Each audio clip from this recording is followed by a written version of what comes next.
Hello, this is Craig Lane with Health Alchemy YouTube channel. We're doing back to the herbs, and this is the herbal playlist. And this is a common plant, Eupatorium, gravel root on the East Coast. It grows in the lakes. As a matter of fact, its name is Queen of the Meadow. So we're going to go back and have a look at it here. So I have it set in a pot here because it grows in the lake. So I have this artificial lake here. This pot doesn't have a bottom to it, and it's ceramic, so it does have a little bit of permeability.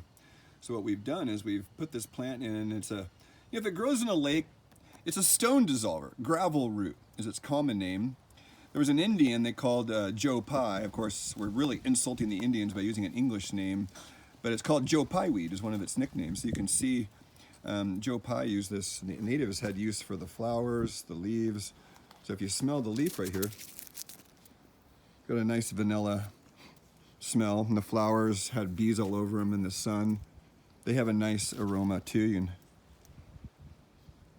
can give it a nice smell there, and you can see it's overall a really nice looking plant.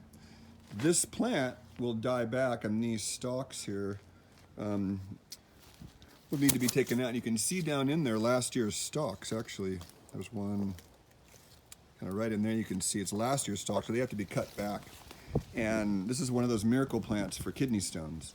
It's I've seen it in use. I've used it myself, and the way it blows in the wind, it's just quite a spectacular plant. One nickname of it's Queen of the Meadow or Lady of the Meadow. It's a very nice looking plant, and growing in a lake, you could imagine. One of the uses Joe Pye had for it was typhoid and other fevers. He was using it back in the day, hundreds of years ago. They say it tones up the reproductive tract. It's a carminative, so it's going to have some use for digestion, but the leaves and the flowers have a little different use than the root, and I'm mainly focusing on the use of the root. So it promotes menses because it gets rid of waste. It's a stone dissolver, but what I thought was interesting in the write-up was it says it tones mucous membranes and cleans sediment on them. So that's going to increase urine flow. And so it's called the diuretic, but that seems obvious. It's going to drain out a lot of sludge water, I'll call it.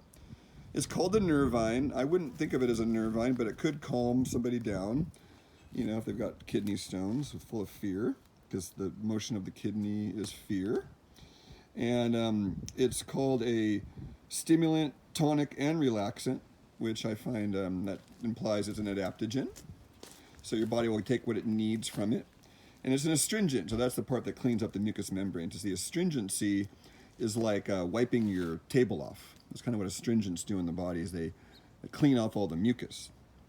So this was also used in the past. Some interesting uses. It was used for pelvic inflammatory disease, gonorrhea and sexually transmitted diseases, menstrual cramps, gout, arthritic rheumatic pains, urinary tract infections. So one of those winter plants. In nature, you like to have them both going on. I think in nature, if we see the plant as growing in a pond, it's probably at some degree cleaning up the pond, cleaning up the sediment in the pond.